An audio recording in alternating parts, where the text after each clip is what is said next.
देखिए दोस्तों, जो हमारे पुण्य होते हैं वो हमारे विषम स्थितियों में काम आते हैं। जैसे हम लोग बैंक बैलेंस करते हैं, पैसे इकट्ठा करते हैं कि हमारे जब हमें परेशानियां आएंगी तो उस पैसे का इस्तेमाल हम कर पाएंगे। उसी तरह से जो हमारे पुण्य होते हैं, पैसे एक बार आपके काम नहीं आएंगे वो आप सोच सकते हैं, लेकिन ये जो आप दान पुण्य करते हैं ये आपके विषम परिस्थितियों में बहुत काम आते हैं। तो इसलिए पुण्यों का स्टोरेज करना बहुत आवश्यक है। तो आप सभी अपने घर से कुछ ना कुछ चीजें हर दिन दान किया करें। हर दिन गऊ को रोटी, चींटियों के लिए आटा, मछलियों के लिए जो भी आपसे बन पड़े। देखिए चीजें बहुत सारी है, करना बहुत सारा चीज है, अब आप कितना कर पाते हैं। क्या दोस्तों, आज की वीडियो रसोई घर से संबंधित होने वाली है। आप सभी के बहुत सारे कमेंट आए हैं, तो उन सभी कमेंटों का जवाब एक प्रकार से आप समझ लीजिए इस वीडियो में हम आपके साथ शेयर करेंगे। जैसे कि हमें अपनी रसोई में क्या चीजें रखनी चाहिए, क्या नहीं रखनी चाहिए। गऊ को रोटी बहुत सारे लोग नहीं दे पाते हैं, तो उसके लिए क्या ऑप्शन हमें चुनना चाहिए। बहुत सारी छोटी बातें आपके साथ शेयर करेंगे, आपके सवालों के जवाब भी हम देंगे। साथ ही जैसे कि आपको अपने घर में जो हमारा चकला बेलन होता है, यदि पुराना हो जाए तो हमें नया ले लेना चाहिए या इसे क्या करना चाहिए। तवे के बारे में भी बहुत सारे सवाल आपके आए हैं कि हम जो ये हमारा डोसा बनाने वाला तवा होता है नॉन स्टिक, ये वाला यूज करें या फिर लोहे का तवा ही लेना हमारे लिए ज्यादा अच्छा होता है। कढ़ाइयों के बारे में भी बहुत सारे लोगों का प्रश्न आता है कि पुरानी कढ़ाइयों को हम क्या किसी को दे सकते हैं अथवा नहीं। तो ये सारी जानकारी आज के इस वीडियो में शेयर करने वाले हैं।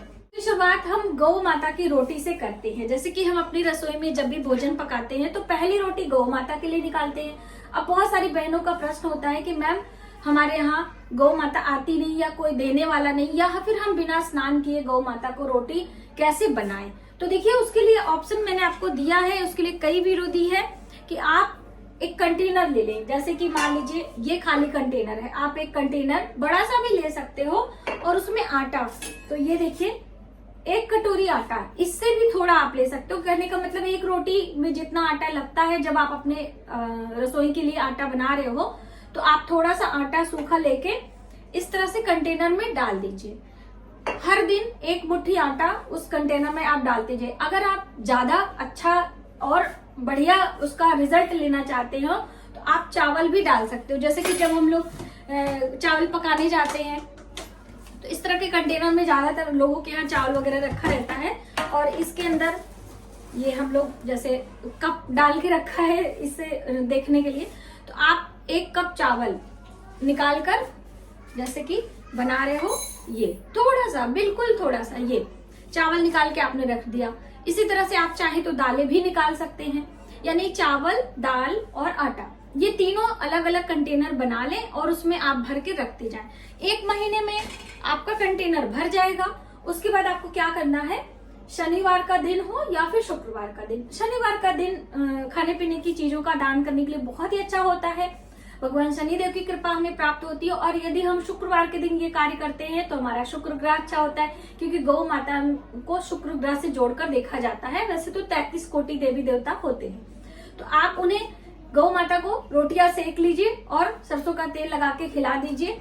साथ ही चावल और दाल की खिचड़ी पका लीजिए और उनको खिला दीजिए। तो ऐसा यदि आप करते हैं तो आपके जीवन में धन संबंधी समस्या कभी हो ही नहीं सकती है। जो हमारे पुण्यों का क्षय हो जाता है और जो हमारे काम बनते बनते रुक जाते हैं वो कभी नहीं होंगे।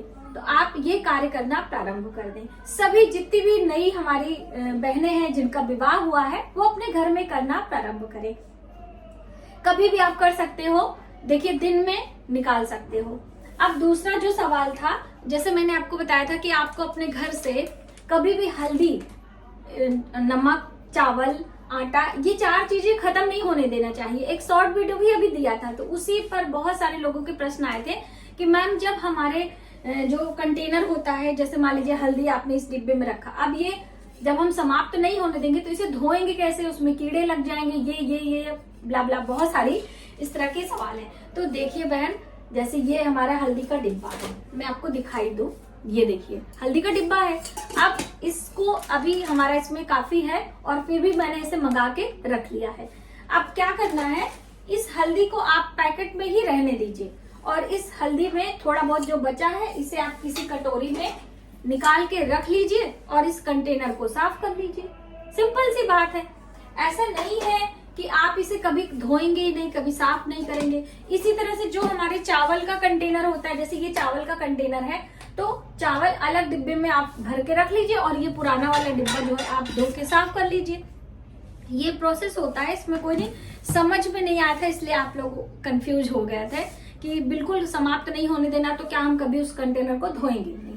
ये आपकी क्लियर हो गई 2 चीजें। अब आते हैं कि आप अपने रसोई घर में जो तवा और कढ़ाई होती है वो कैसे करना है। तो देखिए, यदि आपकी तवा और कढ़ाई दोनों का सेम प्रोसेस होता है, यदि आप नया लेना चाहते हो तो नया ले सकते हो। पुराना कढ़ाई तवा आप कबाड़ी में डाल सकते हो, क्योंकि पुरानी चीजों में माँ लक्ष्मी का वास नहीं होता है और पुरानी चीजों में यानी कि टूटी फूटी चीजों का भी कोई उससे जोड़ के नहीं देखा जाता है, तो आप उसे हटा सकते हो। शनिवार अमावस्या तिथि पर कबाड़ या भंगार जिसे आप कहते हो वो बेचने के लिए बहुत ही अच्छा होता है, तो आप उसे हटा सकते हो। अगर कोई मांगता है, जैसे आप किसी अपनी हेल्पर को कुछ देना चाहते हैं, ये सारी चीजें तो आप दे सकते हो। बस आपको क्या करना है कि 1 हफ्ते तक इसे यूज नहीं करना है, आप अलग हटा के रख दो और उस नमक के पानी से धो के आप दे सकते हो, या वैसे भी दे सकते हो। आप नया लेके रख लो। और ये देखिए हमारी कढ़ाई है, स्टील की हम लोग यूज करते हैं, और ये सिल्वर की भी कभी कभी यूज कर लेते हैं जब ये बिजी होती है तो। और लोहे की भी कढ़ाई यूज करते हैं। तीनों कढ़ाइयाँ होती हैं, जो आपके सुविधा हो आप इसे इस्तेमाल कर सकते हैं। वहीं पर जो हम तवे की बात कर लें तो ये देखिए तवा है लोहे का, और ये है नॉन स्टिक वाला जिसपे हम लोग डोसा वगैरह बनाते हैं। वैसे इस पे डोसा नहीं बन पाता है, हम लेकर आए थे दोस्तों कि डोसा बनाएंगे, लेकिन एक भी दिन इस पे अच्छे से कुछ भी नहीं बना है। हम कभी रोटी ही बनाने के लिए इस्तेमाल कर लेते हैं, इनकेस ये वाला मेरा गंदा रहता है तो देखिए लोहे का तवा या लोहे की कढ़ाई हमारी रसोई के लिए बहुत ही अच्छा होता है। आयुर्वेद के अनुसार स्वास्थ्यवर्धक माना जाता है। बस थोड़ा सा ध्यान देना होता है कि लोहे की कढ़ाई में सब्जियां काली हो जाती है तो हमें बना के अलग में उसको ट्रांसफर करना होता है। तो आप लोहे का ही इस्तेमाल करें। और लोहे की चीजों को किस दिन खरीदना है, कैसे, वो सारी वीडियो मेरे सेपरेट चैनल पर है, आप वहां से जाके देख सकते हैं। बस मैंने सोचा मैं आपके कंफ्यूजन को दूर करें कि हम किसी को दे सकते हैं अथवा नहीं, तो बिल्कुल आप दे सकते हैं, उसमें कोई प्रॉब्लम नहीं। आप अपने घर के लिए पहले नया ला के रखें, उसके बाद दें। अब उसी तरह से चकला और बेलन को, ये देखिए जो हमारा ये चकला बेलन है, इसे भी आप अपने घर में कहीं भी, जैसे सामने इस तरह से सामने नहीं रखना है, आपको कॉर्नर में रखना है, छुपा के रखना है। तवा, कढ़ाई, चकला बेलन या फिर चाकू, कैंची, ये सारी चीजें बिल्कुल सामने नहीं होनी चाहिए। आपका यहाँ पे बना हुआ है, जैसे रखने के लिए नीचे लोग बनवाते हैं दराज, उसमें भी आप रख सकते हो। आपके घर कोई व्यक्ति आपके रसोई में या कहीं भी आता है तो सामने ये चीजें नहीं होनी चाहिए।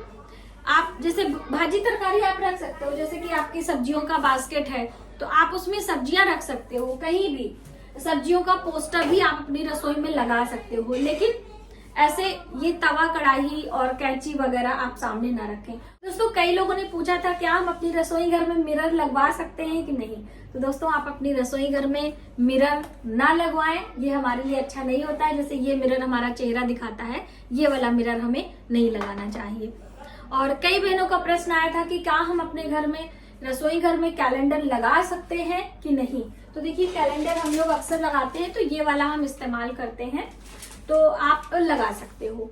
बस कैलेंडर ऐसी जगह पे लगाएं कि जैसे कि किसी दरवाजे के पीछे ना लगाएं।